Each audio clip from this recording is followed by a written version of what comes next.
ये कहानी है एक ऐसे परिवार की जहां भूख ने सब कुछ छीन लिया था, लेकिन हिम्मत ने उन्हें फिर से जीना सिखाया। कहानी है पुराने जमाने की, जहां अम्मी अपने बच्चों नाज, फहीम, नादीम और शोएब के साथ एक छोटे से गांव में रहती थी। अम्मी हर रोज लकड़ियां जलाकर मिट्टी के चूल्हे पर खाना बनाती थीं। नाज चुपचाप उनकी मदद करती थी। लेकिन एक दिन घर का अनाज खत्म हो गया। अम्मी की आंखों में चिंता थी और नाज उन्हें संभाल रही थी। फहीम और नादिम काम की तलाश में गांव की गलियों में निकल पड़े। उनके दिल में उम्मीद थी। जहां भी फहीम और नादिम गए, उन्हें सिर्फ इनकार मिला। हर दरवाजा उनके लिए बंद था। पर नाज अम्मी का सहारा बनी हुई थी और शोएब खामोशी से सब कुछ देख रहा था।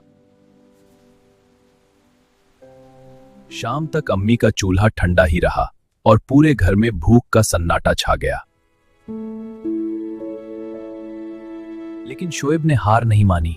वो चुपके से लकड़ियां लेकर आया।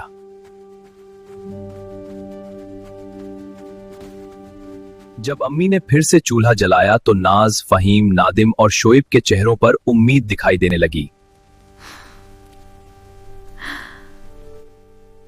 खाना कम था, लेकिन अम्मी और उनके बच्चों का साथ उस घर को फिर से खुशियों से भर गया। अगली सुबह अम्मी और उनके बच्चों के चेहरों पर थकान साफ दिखाई दे रही थी। पिछली रात की भूख अब और भारी हो चुकी थी। फहीम और नादिम फिर से घर से निकले, लेकिन इस बार उनके कदमों में थकान थी और दिल में चिंता। गांव के लोग भी अब मुंह मोड़ने लगे थे। फहीम और नादिम के लिए हर उम्मीद धीरे धीरे खत्म होती जा रही थी। घर पर नाज की हालत अब कमजोर होने लगी थी। अम्मी की आंखों में डर साफ दिखाई दे रहा था।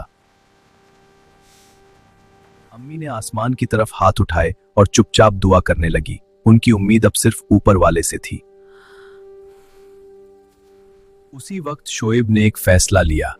बिना कुछ कहे वो घर से निकल गया। शोएब जंगल में लकड़ियां इकट्ठा कर रहा था।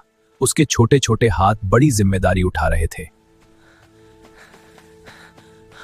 बहुत मेहनत के बाद शोएब को कुछ सिक्के मिले, लेकिन उसके चेहरे पर थकान के साथ एक सुकून भी था। शोएब घर लौटा तो उसके हाथ में थोड़ा सा राशन था। अम्मी और बाकी सब उसे देखकर हैरान रह गए। अम्मी ने शोएब को गले लगा लिया। उनकी आंखों में आंसू थे, लेकिन इस बार ये आंसू दुख के नहीं, गर्व के थे। उस दिन के बाद उस घर में थोड़ा सुकून वापस आया। अम्मी ने फिर से चूल्हा जलाया और बच्चों के चेहरों पर हल्की मुस्कान लौट आई। फहीम और नादिम ने हार नहीं मानी। उन्होंने छोटे छोटे काम शुरू किए और धीरे धीरे हालात बदलने लगे। नाज ने भी गांव के बच्चों को पढ़ाना शुरू किया। उसके चेहरे पर सुकून था, जैसे उसे अपनी राह मिल गई हो। शोएब अब अम्मी का सबसे बड़ा सहारा बन चुका था। उसकी छोटी सी हिम्मत ने पूरे घर को बदल दिया। लोगों ने कभी अम्मी और उनके बच्चों को ठुकराया था, अब वही लोग उन्हें दूर से देख रहे थे। धीरे धीरे अम्मी और उनके बच्चों के घर में खुशियां वापस आने लगी और हर दिन एक नई उम्मीद लेकर आता था। अम्मी की आंखों में अब डर नहीं था, बल्कि नाज, फहीम, नादिम और शोएब पर गर्व साफ दिखाई दे रहा था।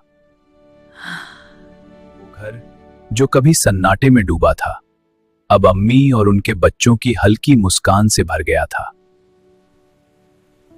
वो छोटा सा चूल्हा अब अम्मी और उनके बच्चों की हिम्मत और एकता की कहानी बन चुका था। कि जब अम्मी और उनके बच्चे एक साथ खड़े हों, तो कोई भी मुश्किल बड़ी नहीं होती और हर अंधेरा रोशनी में बदल जाता है। और उनके बच्चे साथ हों तो हर मुश्किल आसान हो जाती है।